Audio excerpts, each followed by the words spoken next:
5 4 3 2 1 start. सभापति जी, मैं यह निवेदन करना चाहता हूँ कि विकास के लिए हम जिस मात्रा में पूंजी का निवेश कर रहे हैं उस मात्रा में हमारे देश में उत्पादन नहीं बढ़ रहा है।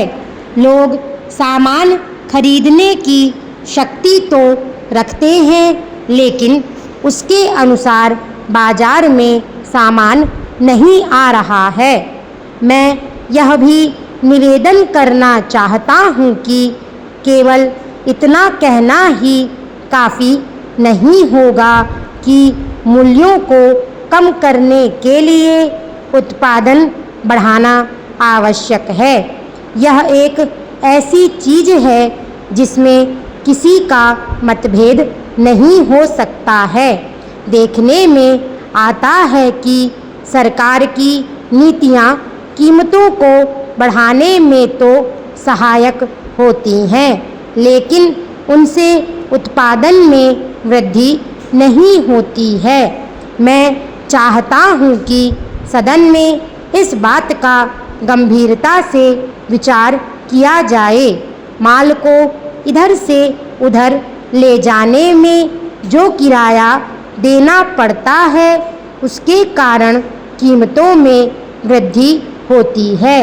मुझे आश्चर्य है कि वित्त मंत्री महोदय ने अपने भाषण में यह तो अवश्य कहा है कि कीमतों में वृद्धि होने से उन्हें चिंता हो रही है, किंतु इसे रोकने के लिए कौन से उपाय किए जा रहे हैं, इस संबंध में वित्त मंत्री ने अपने भाषण में उल्लेख नहीं किया है। मैं उनकी इस बात से सहमत नहीं हूँ कि थोक मूल्यों में लगभग 8% की वृद्धि हुई है। इसमें इससे अधिक वृद्धि हुई है।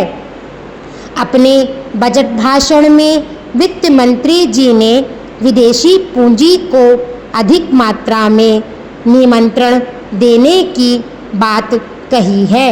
आज हमारे देश के आर्थिक विकास की जो स्थिति है उसमें बिना विदेशी पूंजी निवेश के हम नहीं चल सकते हैं, लेकिन विदेशी पूंजी बड़ी मात्रा में देश भर में आए इसके जो खतरे हैं उनको भी नज़रअंदाज नहीं किया जाना चाहिए।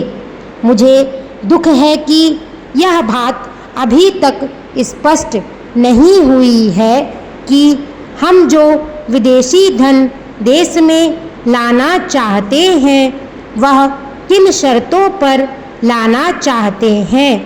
उद्योग धंधों में, कल कारखानों में विदेशी पूंजी का हिस्सा बहुत कम है। यह बात वित्त मंत्री ने कही है। ध्यान देने की बात यह है कि विदेशी धन पर हमारे देश में जो मुनाफा हो रहा है वह अन्य देशों की तुलना में काफ़ी है और यदि विदेशी पूंजी मुनाफे के लिए देश में आना चाहती है तो उसे अभी काफ़ी सुविधाएं दी जा रही हैं। मैं आपके माध्यम से सरकार का ध्यान इस बात की ओर दिलाना चाहता हूँ कि हमारे देश से धन चंद लोगों के पास एकत्रित होता रहा है। यह स्थिति ठीक नहीं है। सरकार को गंभीरता से इस समस्या पर विचार करना चाहिए और देखना चाहिए कि हमारे देश का धन कुछ ही लोगों के हाथों में ना जाने पाए।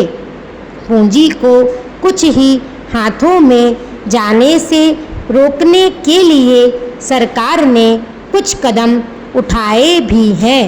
इसलिए मैं यह निवेदन करना चाहता हूँ कि सरकार ने जो इरादा किया है उस इरादे को पूरा करने के लिए प्रयत्न करना चाहिए।